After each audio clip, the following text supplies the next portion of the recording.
Quero saudar a todos na graça, na paz do Senhor Jesus Cristo.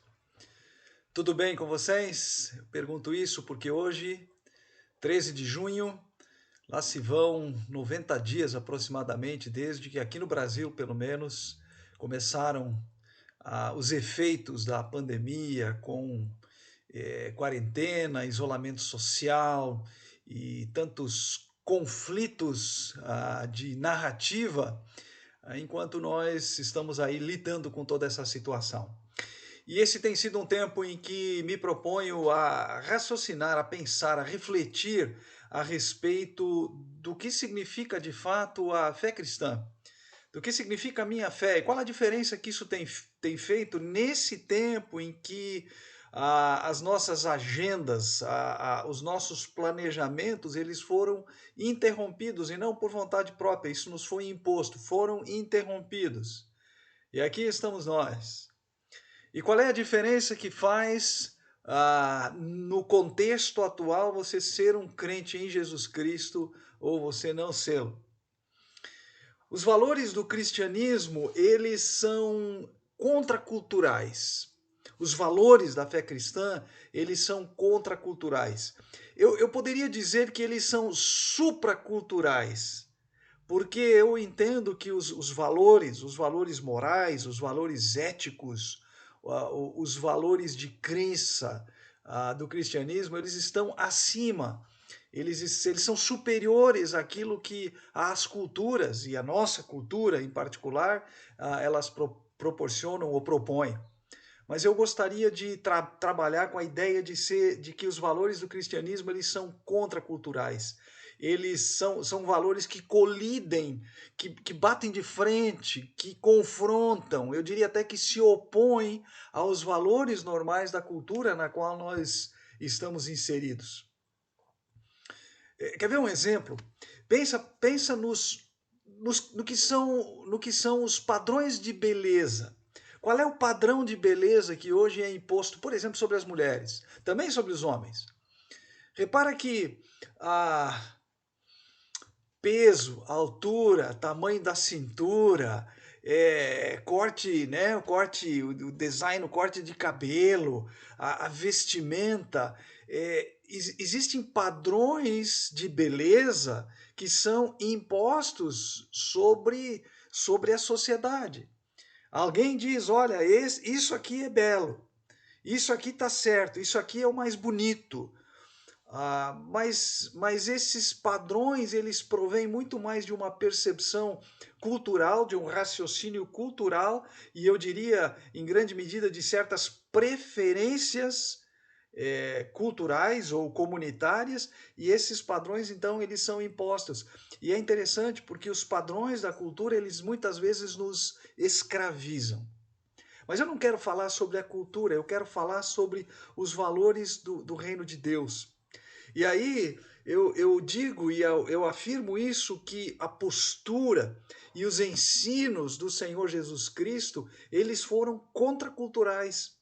Jesus, nesse sentido, ele foi revolucionário naquilo que ele propôs. Não, ele não pegou em armas, ele não deteve nenhum poder humano, nenhuma autoridade humana, mas Jesus, a partir do seu ensino e daquilo que ele passou e que pessoas assumiram e assimilaram, ele revolucionou o mundo, ele transformou o mundo.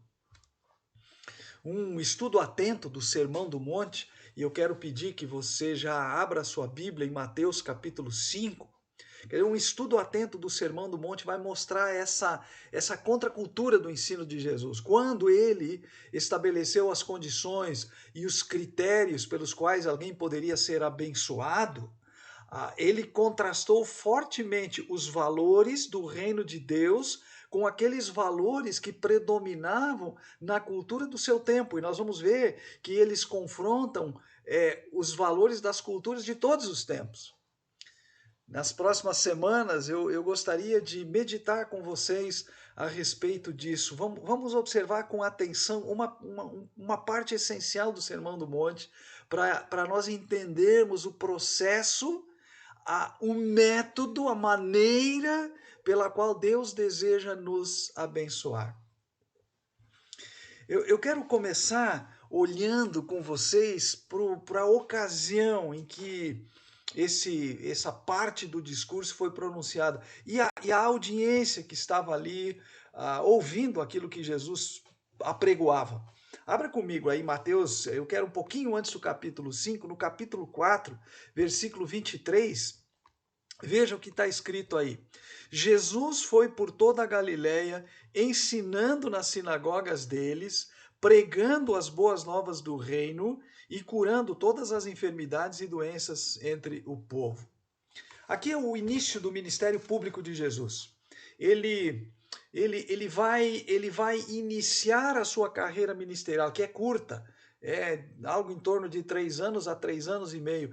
E ele começa na Galiléia, que era o seu local de origem, apesar de ter nascido em Belém, que ficava na Judéia, depois de um tempo no Egito, a sua criação ela aconteceu toda na Galiléia, na cidade de Nazaré. Ele agora está falando a respeito das boas novas do reino, o evangelho do reino de Deus. Ele está trazendo novos valores, ele está ensinando novos critérios. Na verdade, veja, as boas novas, são novidades, são coisas novas. Há um momento em que, num dos seus discursos, Jesus usa uma ilustração, ele fala a respeito dos odres novos que são necessários para conter um vinho novo. Odres velhos, eles não suportam um vinho novo. E ele está falando de coisas novas agora. Ele está apregoando novidades, e as pessoas lá do seu tempo, elas vão ter que entender que há novidade aqui, não é mais os mesmos valores, os mesmos critérios, não é mais a mesma pregação, é algo novo. Aí nós lemos um pouco adiante no versículo 25, diz assim: grandes multidões o seguiam, agora repara, vindas da Galiléia, de Decápolis, de Jerusalém, da Judéia e da região do outro lado do Jordão. O fato é que no início do seu ministério, Jesus agora ele é cercado por uma multidão bastante heterogênea. A Galiléia era uma região bastante desprezada pelos da Judéia, mas os da Judéia também vieram para ouvir. Os de Decápolis, um grupo de 10 cidades, uma região, também vieram do outro lado do Jordão, possivelmente da Síria, também do estrangeiro, também vieram para ouvi-lo. Mas havia um fator comum a todas essas pessoas, era gente necessitada, que buscava solução para os seus problemas que os faziam sofrer no corpo e na alma. Jesus os está curando das enfermidades do corpo, mas também curando das enfermidades da alma. Eles estavam sendo, nesse momento, atraídos pelo novo, o velho, o antigo, o normal, aquilo que era já aceito até então, o status quo, isso não resolvia os seus problemas. Eles estavam em busca de algo novo. Essa multidão, ela vai durar pouco tempo, tá certo? Vamos lembrar que, com o tempo, à medida que o discurso de Jesus, a novidade, ela foi sendo aprofundada e as implicações de seguir a Jesus começaram a se tornar mais e mais radicais, comprometedoras, coisas do tipo: olha, se alguém quiser vir após mim, negue-se a si mesmo, tome a sua cruz e siga-me. À medida que o discurso começou a apontar para um comprometimento profundo e novo com Jesus, e revolucionário com Jesus, essa multidão foi se esvaindo. E no fim ele acabou cercado com os seus discípulos. Porque havia um preço alto a ser pago para seguir a Cristo. E quando a multidão, inclusive aqueles que os seguiam, que eram chamados seus discípulos, começaram a ir embora, eu estou pensando aqui em João capítulo 6, e foram se afastando, Jesus olhou para os 12 e disse: olha, vocês não querem ir embora, aproveitar essa onda e ir embora também. E Pedro, representando ali os outros, disse: olha, para onde nós iríamos? Tu tens as palavras da vida eterna. E eles permanecem com Jesus. E aí, no capítulo 5 de Mateus, versículos 1 e 2, repare o que diz lá: vendo as multidões, reparando nestas multidões, Jesus subiu ao monte e se assentou. Ele procurou um lugar elevado de onde ele pudesse falar e ser ouvido. Seus discípulos aproximaram-se dele e ele começou a ensiná-los, dizendo: os seus discípulos agora se aproximam de Jesus. E estes homens, eles eram o foco principal do ensino, e eu me arrisco a dizer, eles eram, de certa forma, o foco principal do ministério de Jesus, dos ensinos, dos discursos, das situações que Jesus criava e nas quais os envolvia. Sabe por quê? Porque Jesus ele era revolucionário e ele pretendia que aqueles homens também fossem revolucionários. Eles seriam os portadores da contracultura. E então o ensino das próximas horas, depois que Jesus se assentou ali no monte e começou a ensiná-los, este ensino das próximas horas, ele seria um ensino chocante, profundamente revolucionário, ilógico para os padrões humanos normais, para os padrões culturais da época e para os padrões culturais que vigoram hoje em dia. E tudo começa pelo capítulo 5, versículo 3, em que Jesus diz assim: bem-aventurados os pobres em espírito, pois deles é o reino dos céus. Tudo começa agora por um ensino, por uma proposição que confrontava os valores que predominavam nos tempos de Jesus. E cá entre nós, são valores que predominam também nos nossos tempos. Isso posto, entendendo aqui o contexto, a audiência, a ocasião em que as coisas estão acontecendo, eu quero que nós entremos para observar esse ensino, esse versículo, essa palavra aqui de Jesus.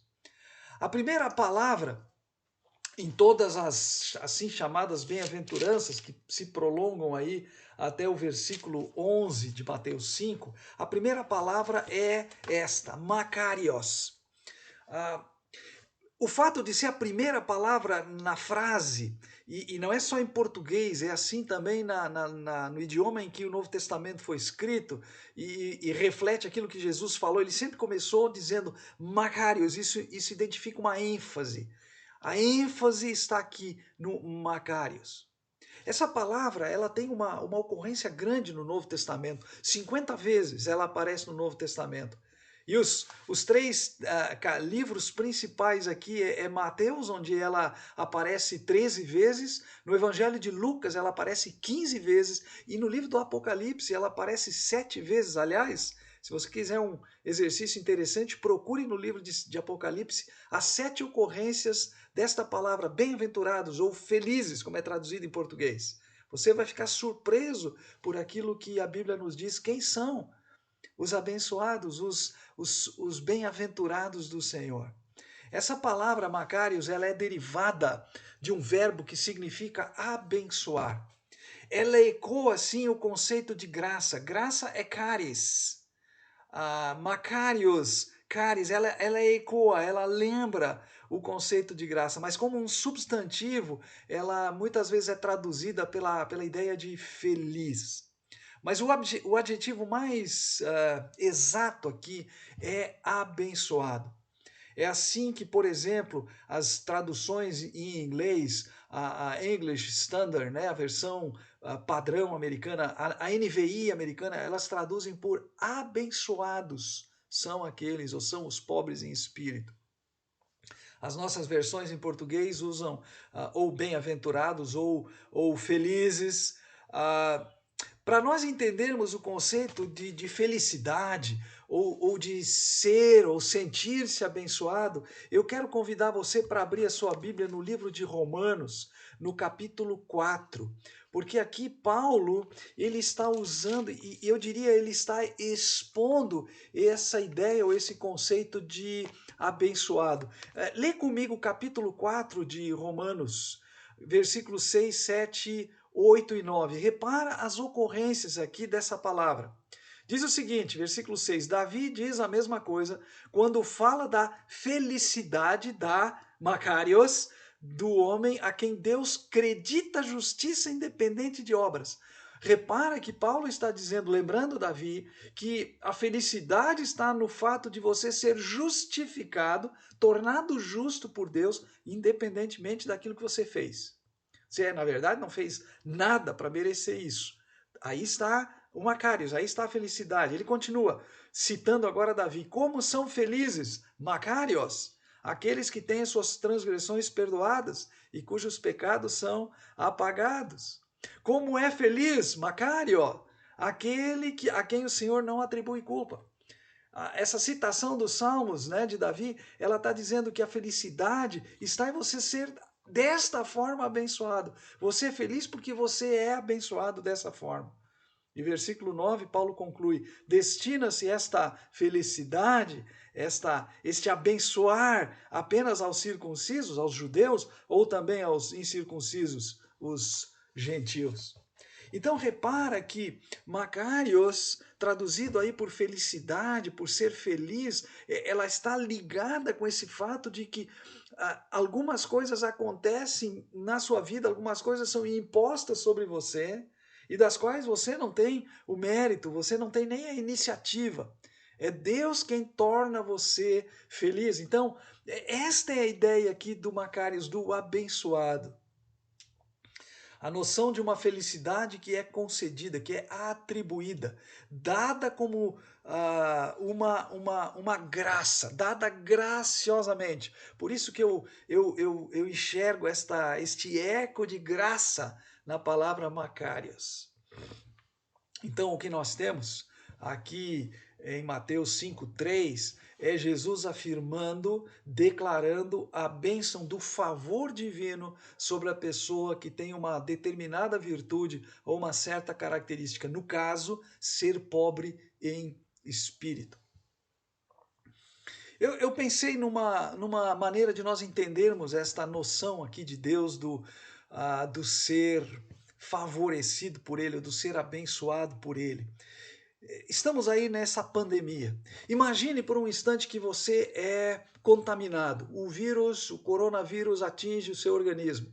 E agora, na medida em que ele se desenvolve no seu organismo, você começa a ter dificuldade de respirar e a sua dificuldade de respiração ela vai crescendo até o ponto que você não consegue mais respirar sozinho. Agora você precisa de um respirador mecânico. E você é colocado num respirador mecânico, algo que não faz parte do você. Você não, aquilo ali não faz parte do seu corpo. Aquilo ali não é o seu organismo, mas naquele momento ele é crucial para ajudar você a conseguir respirar e vencer a crise produzida pela enfermidade. É assim que Deus ajuda, Deus coopera graciosamente com aquele que é pobre em espírito. A pessoa é favorecida. Imagina por um instante que o casamento está em crise, um casal está tendo crise no casamento. E então um ou ambos decidem, não, nós vamos trabalhar o nosso casamento com base na palavra de Deus, nós vamos depender de Deus, nós vamos obedecer a palavra de Deus. E pode ter certeza de que quando alguém ou um casal nessa situação faz exatamente isso, vamos lidar conforme a palavra de Deus, Deus vai ajudar, Deus vai favorecer, Deus vai dar os empurrãozinhos necessários para que a crise do casamento seja resolvida. Deus ajuda aqueles que são pobres em espírito. E o casal que pede ajuda de Deus, que volta-se para Deus, está demonstrando exatamente isso, que é pobre em espírito. Eu quero considerar com os irmãos dois versículos que falam a respeito dessa ajuda de Deus. No Salmo 66, versículo 9, Davi diz o seguinte: foi Deus quem preservou a nossa vida, impedindo que os nossos pés escorregassem. Ele está falando da jornada de Israel. E ele lembra disso, olha, nós tivemos inúmeras oportunidades para tropeçarmos, para cairmos. Deus impediu. É assim que Deus faz com aqueles que se colocam debaixo do seu guarda-chuva, né? Debaixo da sua proteção. Deus abençoa, Deus cuida disso. Judas, lá no finzinho da Bíblia, versículo 24, ele diz a mesma coisa: aquele que é poderoso para impedi-los de tropeçar, para impedi-los de cair e para apresentá-los diante da sua glória sem mácula. Olha, conduzindo para que quando formos apresentados nós sejamos sem mácula, sem culpa, com grande alegria. Deus está cuidando, Deus está abençoando. Macários, àqueles que são pobres em espírito. Então, meus queridos, eu quero lhes dizer que existem, de fato, duas maneiras de viver a vida. Uma é com o favor de Deus, com esse cuidado de Deus. A outra maneira de viver a vida é sem o favor de Deus. E a escolha, até certo ponto, é nossa. É nossa. Isso me leva ao próximo ponto, e eu gostaria de afirmar, de repercutir aquilo que Jesus disse em Mateus 5,3. Deus abençoa com o seu favor aquele que é pobre em espírito. Aqui o choque com os valores normais do mundo, ele é muito evidente. Pobreza não pode ou não é vista como um sinal de bênção. Alguém que é pobre em espírito ou materialmente, ele não é visto como alguém que está sendo abençoado por Deus. É muito mais uma evidência da ausência do favor de Deus. Já a riqueza, né? Lembra dos padrões impostos, dos padrões que a cultura impõe sobre nós? Era assim nos tempos de Jesus e é assim hoje. Quem são as pessoas que são admiradas? Né? Quem são as pessoas que são invejadas? São aquelas que ostentam, que aparentam, que mostram. Só que existe um aspecto que nós precisamos ligar com essa palavra de Jesus que muitas vezes é esquecido. Jesus foi ungido para pregar boas novas aos pobres. Jesus foi ungido para pregar aos pobres. E aqui a palavra é pobres mesmo. Tá? Por isso, talvez, em Lucas capítulo 6, versículo 20, quando Lucas relata o mesmo que está escrito em Mateus 5,3, ele omite ali o em espírito, bem-aventurados, macários, os pobres, pois deles é o reino de Deus. Veja, não que a pobreza em si seja um estado de bênção, mas ela é abençoada quando ela é acompanhada, quando a pobreza está acompanhada da confiança e da fé em Deus. A palavra em si, ela significa, no caso, essa palavra pobre aqui, ela significa alguém completamente desprovido de recursos. É o equivalente a um mendigo, um miserável. Em termos espirituais, é a pessoa que tem uma clara noção de que diante de Deus ela está na miséria, diante de Deus ela é miserável, ela é totalmente desprovida de recursos espirituais. Ela sabe que ela é incapaz de melhorar ou de reverter a sua situação. Quer um exemplo? Em Lucas capítulo 18, nós temos uma parábola contada por Jesus em que ele fala a respeito de dois homens que oram a Deus, um fariseu e um publicano. E ele diz assim, o fariseu, ele erguia os olhos para os céus e ele dizia, Senhor, obrigado, porque eu não sou igual a esses outros aqui. Ele está dizendo, obrigado, Senhor, que eu sou melhor que eles. Obrigado porque eu estou acima deles. Mas em oposição, em contraste com esse fariseu, Jesus fala de um publicano, e publicano era uma raça, era um tipo de profissão profundamente desprezado pelos fariseus e pelos judeus em geral, mas o publicano, ele baixava a sua cabeça, ele batia no peito e ele dizia, tem misericórdia de mim, Senhor, porque sou pecador. O publicano, esse é pobre em espírito. O fariseu, o religioso, o conhecedor das escrituras, esse é altivo, ele é soberbo, ele se considera espiritualmente muito rico, muito poderoso, muito abençoado.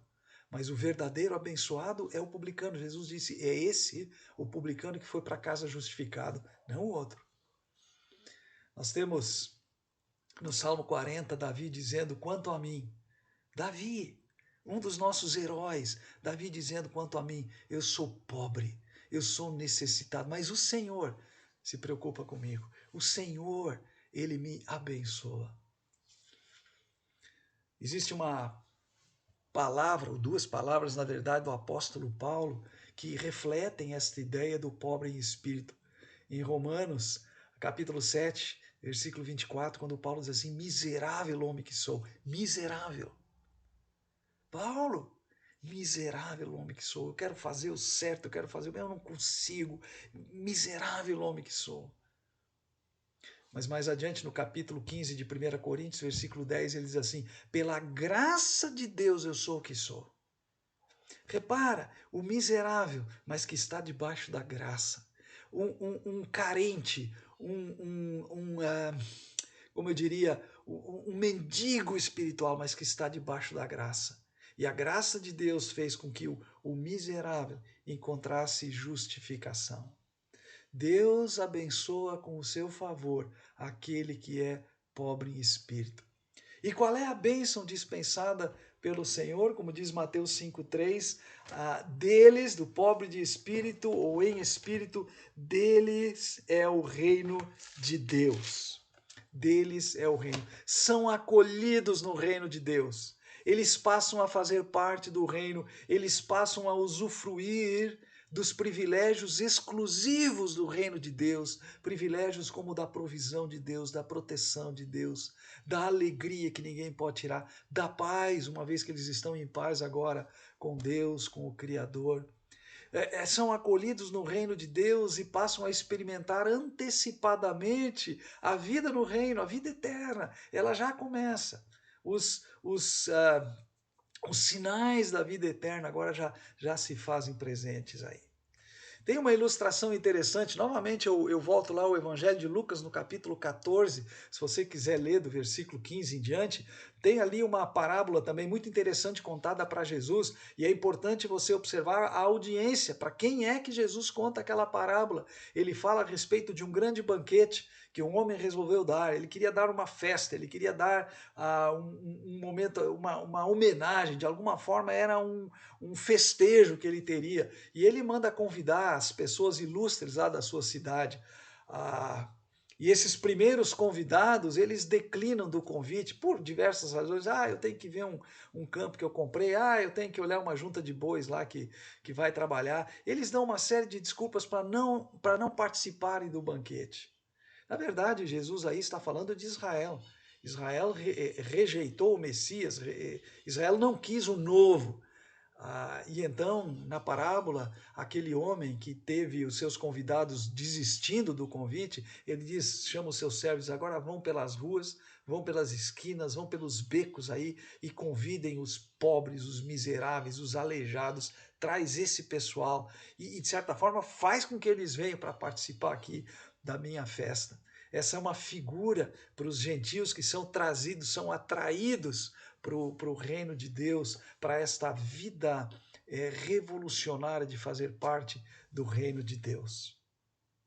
Deus abençoa com seu favor aquele que é pobre em espírito, e esta bênção é que eles são acolhidos e passam a fazer parte do reino de Deus com todos os privilégios e promessas que estão contidas nesse reino. Mas eu quero avançar aqui, eu quero aplicar isso também a nós. Se o cristianismo é uma contracultura, nós temos que a bênção de Deus ela é contracultural.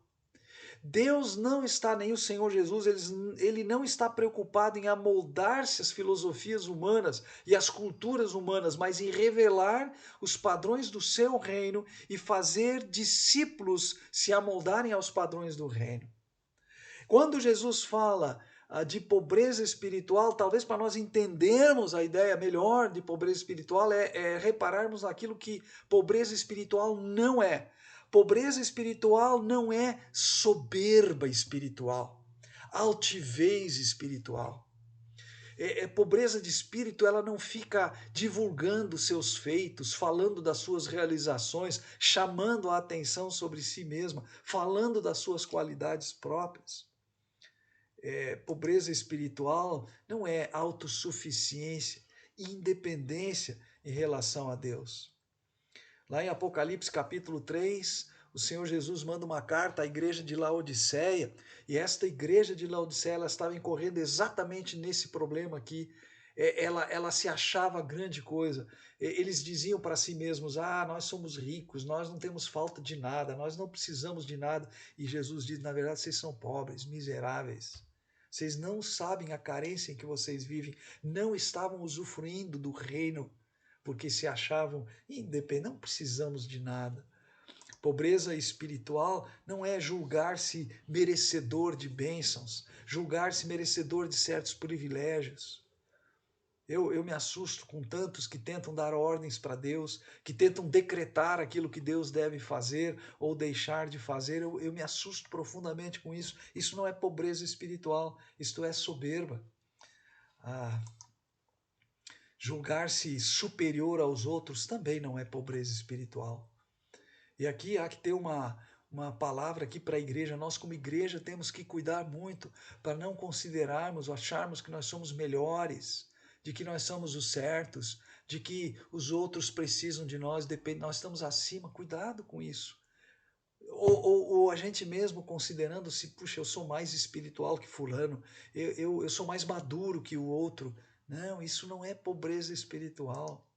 Pobreza espiritual não é também se julgar-se capacitado para servir a Deus. Não, eu tenho condições, eu tenho dons, eu tenho habilidades. Não, isso não é pobreza espiritual. Na verdade, queridos, eu comentei isso no devocional desta semana. Quando você e eu nos achegamos a Cristo, na verdade, nós chegamos com a consciência, com a compreensão de que nós éramos miseráveis espiritualmente falando, nós precisávamos dele. E é assim que nós devemos continuar a ser. Nós continuamos precisando dele. Sem mim vocês não podem fazer nada, Jesus disse aos discípulos. Nós dependemos dele, nós precisamos dele. Nós continuamos sendo miseráveis espiritualmente, dependendo do favor, da graça, da renovação, das suas misericórdias dia após dia, da renovação da sua bondade na nossa vida. Enquanto a igreja manteve a sua atitude de pobreza e, portanto, de dependência de Deus, ela nunca foi destruída, nunca. Quando a igreja adquire um ar de soberba, quando a igreja se acha, ela sofre e muitas vezes ela desaparece. Mas quando a igreja mantém a sua pobreza espiritual, a sua compreensão de quão necessitada ela é do Senhor, ela não consegue, as portas do inferno não conseguem prevalecer contra a igreja do Senhor. É assim ao longo da história. Foi assim ao longo da história. Aliás, a história da igreja, ela mostra para nós, ela começou graçando, crescendo, se expandindo entre as camadas mais pobres da população. Não que pessoas ricas, de posses, não fizessem parte, não, faziam parte. Mas o crescimento da igreja, a expansão da igreja, invariavelmente, ela se deu em culturas ou em situações, em contextos em que a pobreza predominava. Não é por acaso, não é sem uma explicação que aquelas regiões mais ricas do nosso planeta, elas perderam o impacto do cristianismo, porque a igreja se amoldou à cultura. É por isso que hoje a Europa, a América do Norte, são campos missionários, precisam de missionários lá, porque ela perdeu o seu vigor, a sua vitalidade. E onde é que o cristianismo contracultural, onde é que ele bomba? É na África, é na América Latina, é entre as populações mais pobres. Sim, Jesus veio para pregar boas novas aos pobres, e os pobres, materialmente falando, muitas vezes são os que primeiro reagem com pobreza espiritual para serem abençoados pelo Senhor. Pobreza espiritual, portanto, ela não é esta altivez espiritual. O que é então a pobreza espiritual? Como é que eu verifico? Como é que eu trabalho na minha vida? A primeira coisa, identifique se há na sua vida, e eu preciso fazer isso na minha vida, identifique se há sinais de soberba, de grandeza, de superioridade, de meritocracia, né? Julgar-se merecedor de alguma coisa. Identifique isso. Sonde o seu coração, veja as suas atitudes, as suas reações, as suas posturas, verifique as suas orações. Lembra do fariseu e do publicano. Pense nas suas orações, elas estão mais parecidas com o fariseu ou elas se igualam à do publicano. Se você identificar algum sinal destes aí, algum sintoma destes, confesse isso a Deus, busque o perdão de Deus. Busque o perdão de Deus. Buscar o perdão de Deus, confessar, é talvez uma grande manifestação de pobreza espiritual. Inicie o seu dia sempre implorando pelo favor do Senhor. Ore a Deus, tipo o publicano: Senhor, tem misericórdia de mim, tem compaixão de mim, eu sou pecador. Dizem que a gente precisa repetir alguma coisa por 6 semanas para adquirir um hábito. Então vai aí um desafio para as próximas 6 semanas. Comece cada um dos seus dias implorando pelo perdão, pela misericórdia, pela graça, pela bondade de Deus na sua vida. Mantenha, faça um inventário dos favores divinos. Faz isso. Começa a pensar nas pequenas e nas grandes coisas que o Senhor tem feito na sua vida, impedindo você de tropeçar, impedindo você de cair, conduzindo você, ajudando você, dando sabedoria, discernimento em determinadas decisões que você procurou tomar, teve que tomar. Verifique o quanto Deus abençoa aquele que humildemente, aquele que demonstra sua pobreza espiritual. Mostre o quanto você, faça um inventário de quanto você tem usufruído dos valores do reino de Deus. E compartilhe essas bênçãos divinas com aqueles com quem você tem oportunidade de fazer. E para terminar, em termos de aplicação, não se abale. Não se abale quando a pobreza espiritual parecer humilhar você. Sim, porque ela é contracultural.